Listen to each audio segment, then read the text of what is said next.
Welcome to our school YouTube channel. Today we'll be continuing our series on the use of English. You can check our playlist for more videos on the use of English. Let us begin the topic of today, which is real and unreal future. This topic is very important as Jamb likes to set it in the exam. What is a real future? A real future is that which is very likely to happen, whereas an unreal future is that which is most likely not going to happen. Do you get? How do we identify questions under real and unreal future? We can identify them whenever a sentence begins in the following manner: by the end of the year, by this time next year, by next June, by the end of the month. If you notice, all of them begins with by, then has a time in the future added to it. Do you understand? Exactly. Now look at it. By plus end of the year, which is a time in the future. By this time next year, a time in the future. By next June, a time in the future. Do you understand? By plus a time in the future. Do you understand what I mean?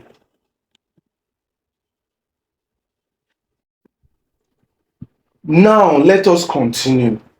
Remember we said questions on real and unreal future usually begins with by plus future time. We are going to use this to form a short code for our formula. The letter BF will be used to represent by plus future time. Also note that there is one very important rule about real and unreal future. The rule is, whenever you see a question having both real and unreal future in the options, make sure you go for the real future in preference to the unreal future. Do you get that? That is, real future is always greater than unreal future. Hope you understand. Don't worry, you understand as we continue. Now for real future, we are going to be using two formulas. After giving you the two formulas, I will give you a trick you will use to remember it well.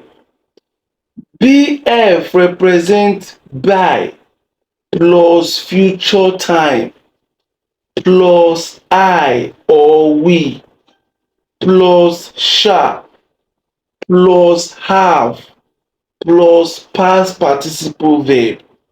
Do you get? Example: by this time next year, I shall have gone to America. Do you understand? Formula 2.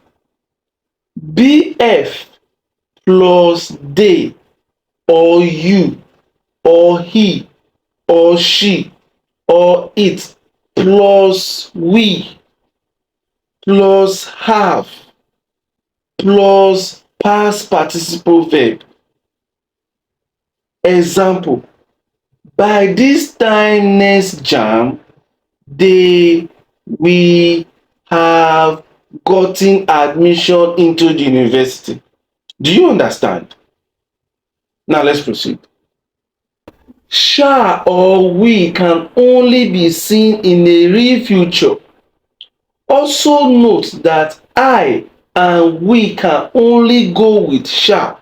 I and we can only go with shall, whereas they, you, he, she or it go with will. So I take that again. I and we go with shall. They, you, he, she, it go with what? We. Do you get that? Remember, I promised to give you a trick or mnemonic for remembering the formulas. Now come with me. Imagine you are in a church and your bishop prophesies into the future most of the time. Bishop is our trick or mnemonic here. That is, the spelling of bishop is our trick. Do you understand? What does bishop stand for? What does bishop stand for? B stands for BF, which is by plus future time. Letter I represents all the pronouns. Example: I, we, they, you, she, it, etc. S stands for shall or will in a real future sentence. Letter H stands for have. Letter O is empty. It does not stand for anything. The last but not the least is the letter P, which stands for past participle verb.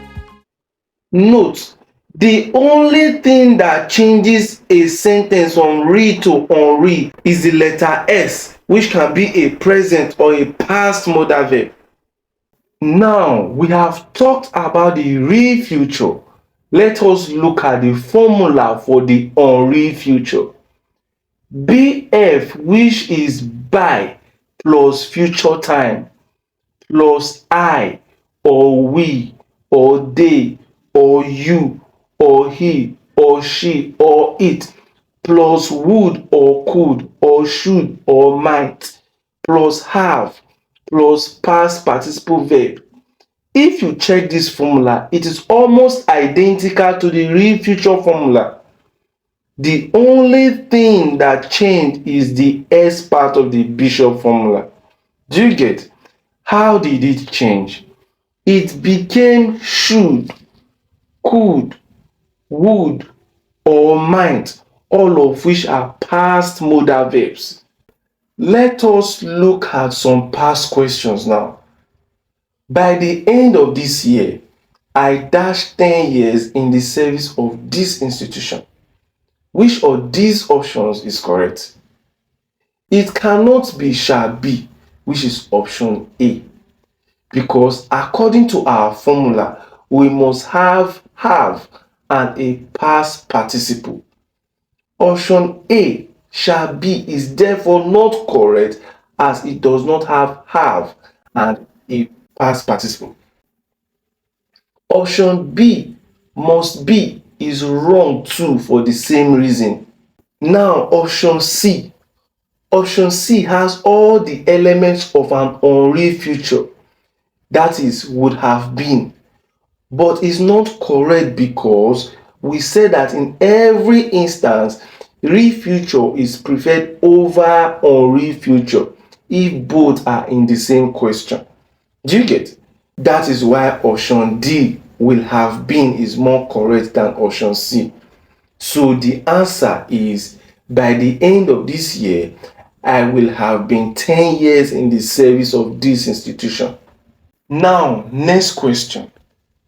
By the end of the year, I dashed 20 books. Remember, S determines real or unreal future. So using our Bishop formula, option A is wrong because it does not have S or H, that is shall and have. Option B is wrong because it does not have S, which is shall. Option C is wrong because it does not have H, which is what? Have. Now option D, which is would have read, is correct, but it is an unreal future and is not likely to happen. So the answer is, by the end of the year, I would have read 20 books. Exactly. Don't forget, this is our school YouTube channel by Aide and Nosa. Next question. By next June, he dashed 4 novels. Option A is wrong because there is no have, and also written should have been there instead of write. By me looking at option B, it is wrong. Option D, had written, also is wrong because it does not have S and H component of the Bishop formula. Do you get? The same reason above is why option E, has written, is wrong too. Now let's look at option C. We have written has all the components of our Bishop formula, so it is correct. Remember, S can be we or shall. It can even be would or should. Do you get? So the correct sentence is, by next June, he will have written 4 novels. Now take this classwork. By the end of this year, dash in this town for 11 years. Option A, I am leaving. Option B, I would be leaving. Option C, I will leave. Option D, I will have lived. I will give you 10 seconds to answer this. Your time starts now.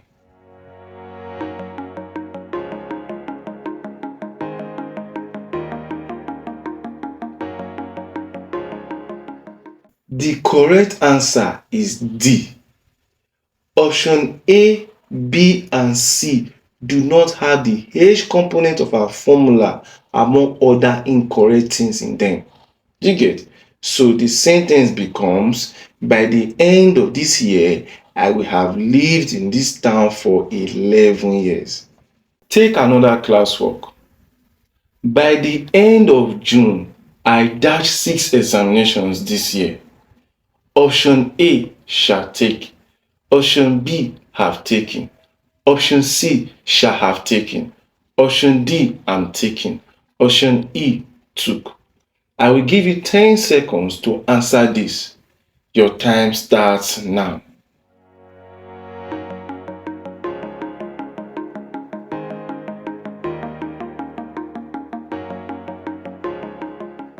The correct answer is option C, and it is a real future. If you check properly, it has all the components of our Bishop formula. Do you get? So our answer is option C. So we have, by the end of June, I shall have taken 6 examinations this year. Let us take one more classwork. By the end of the football match today, we dash the best player. Option A, could have known. Option B, might have known. Option C, we have known. Option D, would have known. As usual, I will give you 10 seconds to answer this question. Your time starts now.